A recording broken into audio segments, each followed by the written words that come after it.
Hi, my name is Jaimie Weaver and I'd like to share my testimony with you today. I was born in Haiti and I was adopted by a Christian Canadian couple. My parents, Doug and Maria Weaver, felt called to Haiti, and so they decided that they're going to pack their bags and they went to Haiti. And while they were in Haiti, God placed in their hearts to adopt, and that is how I came into the picture. My parents were working for Sunlight Mission at the time of my adoption.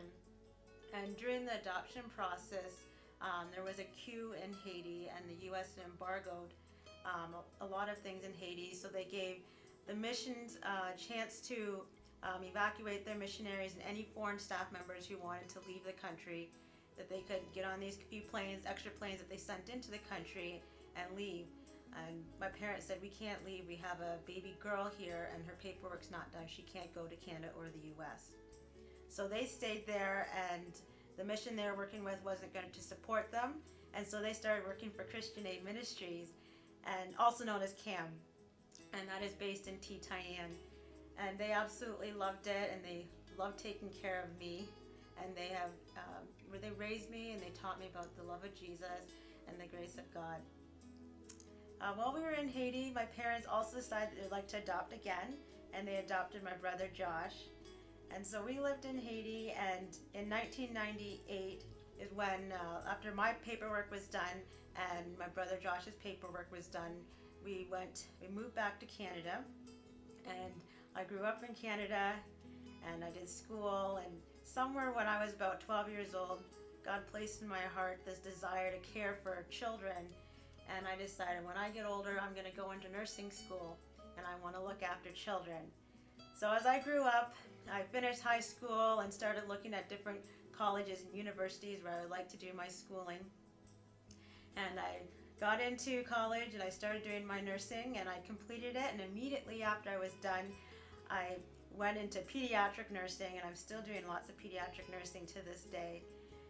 And when I was in school, God placed in my heart missions, and I decided that if God placed this in my heart, I would start doing mission work, working with children in other countries. So now and behold, I'm going back to Haiti again, and I'm going to be working for an organization that's called Middle Ground, and it's a malnutrition center for children. So God has provided for me. He spared my life. He gave me great Christian parents, and now I'm get to go back to my home country and share the love of Jesus with the children of Haiti and give hope to their parents. So I would like to just share a little bit more about my story, my birth story. I was born in 1994, and during this time, there was a lot of turmoil in Haiti that was going on. And my biological mother was 19 years of age when she gave birth to me. I was her fourth pregnancy and her third living child. My biological father he loved my mother very much, and my mom had lots of complications with her pregnancy. And when she went into labor, she begged my father to take her up the mountain to this clinic where this American nurse was working.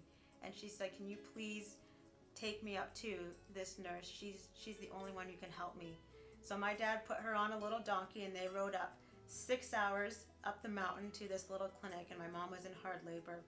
By the time my mother arrived to the clinic on the Bon Baptiste Mountain, she was near death. The two nurses worked very hard on saving her life, and they believed the baby had passed away.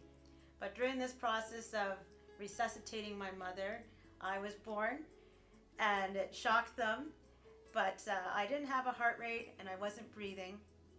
And so they worked very hard, and they prayed and prayed and prayed. And after 20 minutes of resuscitation, I came back to life. During that time, they also were working on my mother, and my mother passed away, unfortunately, a few hours later after I was born. And my father loved me so much that he gave me up for adoption. He didn't have a wife or a female that could give breast milk and take care of this little baby girl that he had, and he couldn't afford formula. So he gave me up for adoption out of love. And I didn't know this at this time. I'm only learning these things in the last few years. So in March of 2017, one day I was sitting in my room, and my adoptive mom came up to my room and she said, Jaimie, I want to show you this picture. And I said, okay. And in this picture, there was a man and there was this little baby girl, which I recognized the dress is me. And then there was a 2-year-old boy in this picture.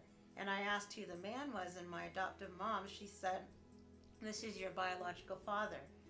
And then I said, okay, that's really interesting. Now I have a face to this figure that I've been thinking about, and I've had this hatred for him, and I just didn't know why he gave me up, and I just never had a face. I just had this blank being. And then she said, I asked, who is this little boy in this picture? And my mom said, well, that's your older brother, Tony. And immediately, after 23 years of having this hatred and this insecurity of being left behind by my biological father, I had this desire to find my brother Tony. I didn't know if he was alive. It's been 23 years of separation, and there's tons of things that have happened in Haiti. There's sicknesses, there's whatever. He could have passed away. And I said, you know what, I need to search for him. And I had nothing to go on. All I had was my Haitian birth certificate, which had my deceased mother's name on it, and my biological father's name, and a location. So I hired a lawyer in Haiti, and I said, this is the information that I have. It's not much to go on, but would you be willing to start searching in different villages in Haiti for my biological brother? And he said, I can do that, but it's next to impossible to find family members in Haiti. So he said, but I will do my best and I will pray. And I need you to pray, Jaimie, because we can't do this without God, because this is an impossible situation. So during this time, while my lawyer was starting up his search, I started hunting down the 2 nurses that were at my delivery, and I got in contact with one of them in about April. And I talked to her on the phone, and she told me this whole story, because I didn't know that I wasn't breathing and I didn't have a heart rate. I didn't know all this stuff. And so she told me about my birth and the dedication of my mother and how much she loved me and that she was willing to do anything for me. So that gave me hope. And these 2 nurses, they said, you know what, we remember your birth. I remember what your mom looks like. You are our miracle child, Jaimie. You are the miracle child. And so she said, this nurse, the American nurse, she said, you know what, Jaimie, I have a picture of your mother. I took a picture just after you were born, and I'm going to mail it to you. And so this nurse, she dedicated 31 years of her life to mission work in Haiti, and now she's back in Florida now, living out her days. She's now in her 70s, and she's very, very smart. She's still working as a nurse. And I did get to meet her in August last year, and it was a very joyful reunion. Little did I know that I would follow in the same footsteps as her. She's the one who saved my life, and now I'm nursing, and I get to go back and give a little bit back to my country as well. So I connected this nurse, this American nurse, with my lawyer, and they met, they talked on the phone, and soon after that, it was about 2 days after that, of their talking, that my lawyer located a few of my family members. And later on that night, he messaged me and he said, Jaimie, I found a couple of your family members. I found an aunt and a cousin. And he said, I'm still looking, but I want you to know that your father is still alive and that your brother is alive, and he lives very close to me, your brother. So I was very joyful. I was almost in tears because I couldn't believe that, I had, my brother was alive and that my father was alive. So that night, actually, I got connected with my biological father, and I got to hear his voice for the first time after 23 years of separation. And he was so excited. His voice, it's hard to explain, but he had so much joy and so much love in his voice. And he said, I love you, I love you, I love you. And I'm sorry I had to give you up, but I had to give you a chance to live. So something inside of me broke when he said that. For most of my life, I was, I had this insecurity. I felt abandoned by him. But after hearing him and hearing about his love for me, something broke in me. And I was very excited to go and meet him. So my father's been living in Brazil, and he's been working there. And I actually got to go and meet him in September. So that was a joyful reunion. I don't think anyone's hugged me as long as he's hugged me, and I don't think anyone's tried to lift me up and swing me around either. But he was able to do that. The joy that he had and the joy that I had is very hard to explain. I'm still processing all of it, months later. And then in July of last year, I also got to meet my brother as well. And that was a joyful reunion. I never thought I would see him, and he never thought he would see his baby sister. He had heard stories about me, but most of my family members actually thought I had died because I had such a difficult and complicated delivery, and I wasn't breathing. They believe I should have had, mental health issues from the lack of oxygen. But so they're very overjoyed to see me, and I found out I have 3 younger half siblings. My father did get married and had more children, and I found out that I have an older half sister as well. My brother tracked her down in Haiti a few years ago, and she has 4 girls, and my brother has 1 boy. So it's been very good to reconnect with my family members and to see what God's been doing in their lives. It's very it's touching. It's very touching for me. My older sister, her oldest daughter is 9.5 years old, and she has this very rare bone disease, and she's one of 6 kids in the world diagnosed with this disease, and she also is a miracle child as well. American doctors can't explain why. She doesn't have any pain, but she is a living miracle, and she loves Jesus with all her heart, and she's an inspiration to me. Her faith is like a child, and when she prays, things happen. So I just want to encourage you, and I want to thank you, the people who supported my parents in the mission and the calling that God had for them to go to Haiti and to serve and love on the people of Haiti. Those seeds that they planted and supported my parents are still being sown to this day. They went and they listened to God's call. They adopted me and they raised me up, and they taught me about the love of Jesus and to follow him with all of my heart.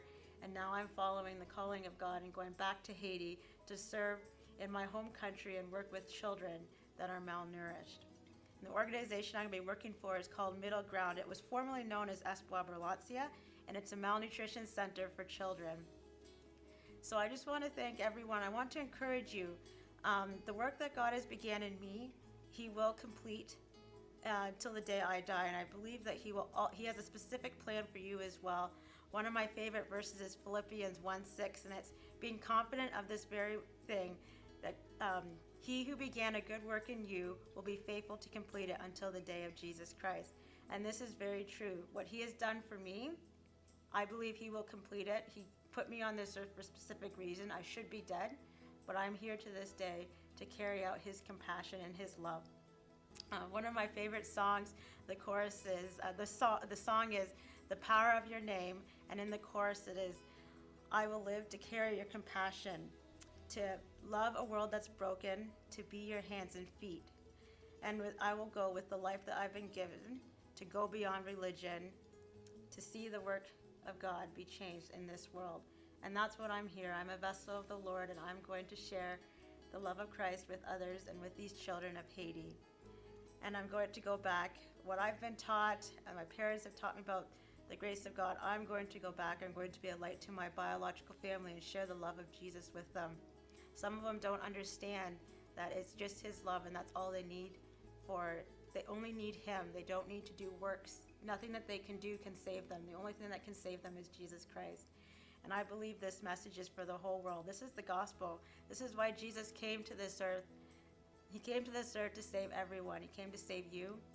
He loves you so much. He died on the cross. He went through unbearable pain, and the only thing that was on his mind was you. And that was how he was able to endure that cross. He loves you so much, every one of you, and I know that he has a specific plan for you. Thank you so much.